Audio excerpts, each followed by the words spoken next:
ang mga sikat na pasyalan sa Zamboanga City.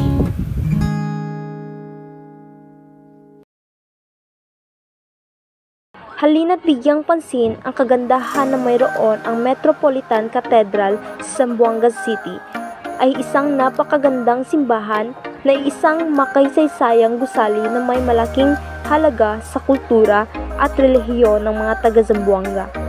Ang simbahan ay kilala rin sa kanyang makukulay na vitral windows at maganda nitong pintura na kung saan sa loob ng simbahan ay maaaring matatagpuan ang mga magagandang altar, retablo at iba pang relihiyosong artipakto.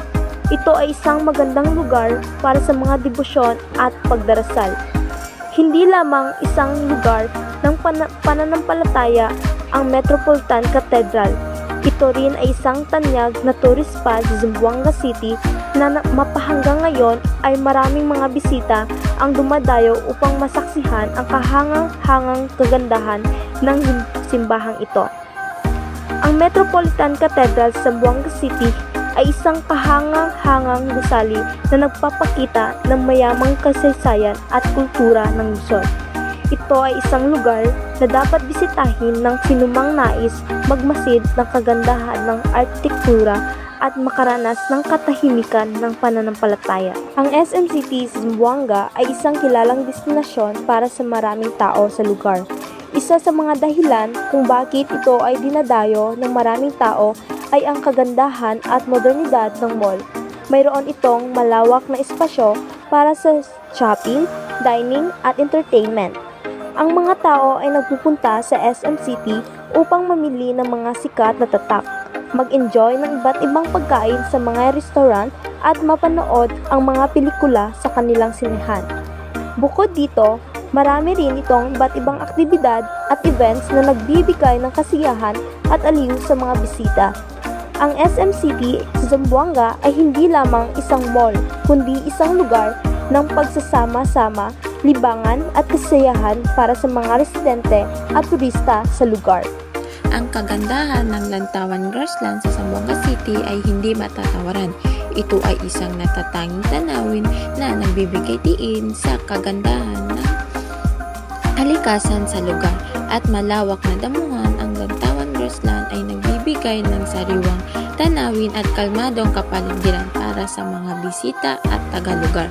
Ang pagiging natural at presko ng lugar ay nagbibigay ng pagkakataon sa mga tao na mag-relax at magpahinga habang sinusulyapan ang ganda ng kalikasan. Isa itong yaman ng Zamboanga City na dapat ipagmalaki at pangalagaan para sa kasalukuyan at hinaharap ng henerasyon.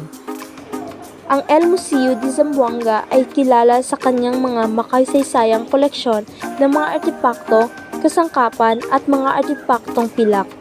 Isa sa mga pinakamahalagang koleksyon nito ay ang isang set ng mga ginto at pilak. Bukod pa rito, mayroon din itong mga makasaysayang litrato, mga kagamitan at mga sinaunang tao na nagpapakita ng mahalagang kontribusyon sa lungsod at iba pang mga artipakto na nagpapakita ng kultura at kasaysayan ng mga mangangalakal at mandirigma ng Zamboanga City. Ang El Museo de Zamboanga ay isang kahanghang pasyalan para sa mga nais malaman ang kasaysayan at kultura ng Zamboanga at ang mga relihiyon nito. Ang Hermosa Falls o Anuling Falls ay matatagpuan sa Sitio Anuling, Pamukutan, Zamboanga City. Ang Hermosa Falls ay isang kahang-hangang natural na atraksyon. Kilala ito sa kanyang magandang mga falls na papalibutan ng mga sariwang hangin na nag-aalok ng isang tahimik at nakaka-relax na pahingahan sa kalikasan. Ang mga talon ay perpektong lugar para sa paglangoy, picnic at pagpapakasaya sa payapa at mapayapang atmosphere. Ang kanyang kagandahan ay nagiging sikat na destinasyon para sa mga lokal na turista na naghahanap ng pahingahan at adventure. Tuklasin ang kahangahangang kasaysayan at kultura ng Zamboanga sa pamamagitan ng pagbisita sa iconic na Zamboanga City Hall, pumunta at maranasan ang kahalagahan ng lugar na ito bilang sentro ng administrasyon ng lungsod. Sa bawat sulok ng gusali, makikita ang pagpapahalaga sa tradisyon at yaman ng kultura ng Zamboanga. Hindi lamang ito isang gusali, ito isang bukas na aklat ng kasaysayan, nag-aanyaya sa inyo na maging bahagi ng kanyang kwento. Kung naghahanap ka ng isang lugar na maaaring mag-alok ng katahimikan at natural na kagandahan, ang Caragasson Beach ay isa sa mga dapat bisitahin. Sikat ito sa malinis at maputing buhangin at malinaw na asukan ng tubig na tila nag-aanyaya sa bawat isa na lumangoy at mag-relax. Ang beach ay perfecto para sa mga pamilya at grupo ng mga kaibigan na naghahanap ng isang mahinahong getaway mula sa ingay ng lungsod. Ang Azura Beach ay isa pang hiyas sa Zamboanga City na nag-aalok ng napakagandang tanawin at masayang beach activities. Ang lugar ay kilala sa kanyang natural na kagandahan na nagbibigay daan para sa iba't ibang outdoor activities tulad ng snorkeling, diving, at simpleng pagpapahinga sa ilalim ng araw. Ang kristal na linaw ng tubig at magandang marine life ay ginagawang paraiso ito para sa mamahilig sa dagat. Parola de Labuan sa Zamboanga City ay isang makasaysayang lugar na tanyag sa kanyang natatanging dekorasyon at arkitektura. Matatagpuan ito sa baybayin ng Labuan, kung saan ang parola o ang tradisyonal na tanglaw ay nagbibigay diin sa kasaysayan ng lungsod bilang isang dating sentro ng kalakalan. Ang Parola de Labuan ay isa ring sikat na tanawin para sa mga naglalakbay at naghahanap ng lugar na maaliwalas na may tanawin ng dagat. Si Roman Island sa Zamboanga City ay isang bituin sa korona ng mga destinasyon sa Pilipinas. Matatagpuan sa kanluran ng lungsod, ito ay isang lihim na perlas na nag-aalok ng kagandahan ng puting buhangin, malinaw na tubig at paligid na napapalibutan ng berdeng kagubatan.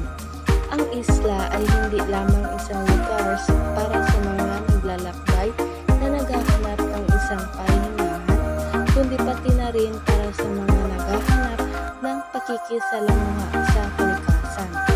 Ang mga tanawin ng dagat at ang paglipad ng mga ibon ay magbibigay ito sa iyo ng isang di malilimutang karanasan ng kagandahan at katahimikan.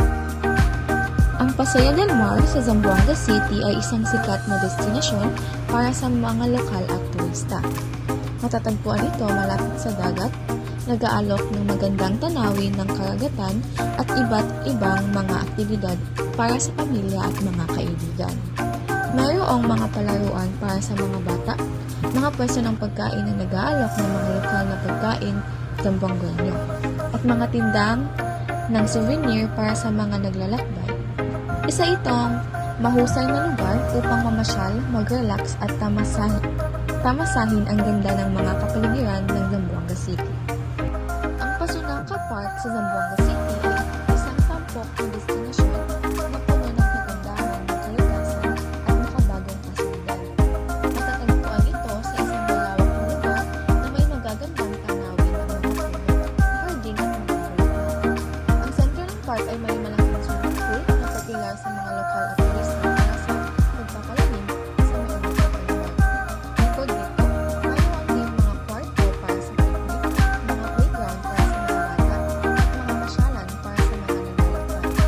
Ang Pasunangka Park ay isang perfect lugar upang mag-relax, mag-ehersisyo at mag-ugnayan sa kalikasan ng mga nasa loob ng lungsod.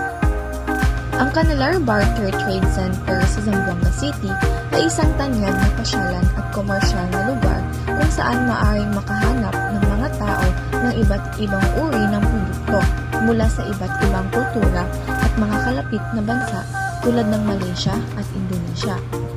Ito ay isang vibrant na lugar na puno ng mga tindahan na nag-aalok ng mga produkto kagaya ng tela, alahas, kagamitan sa bahay at iba pa.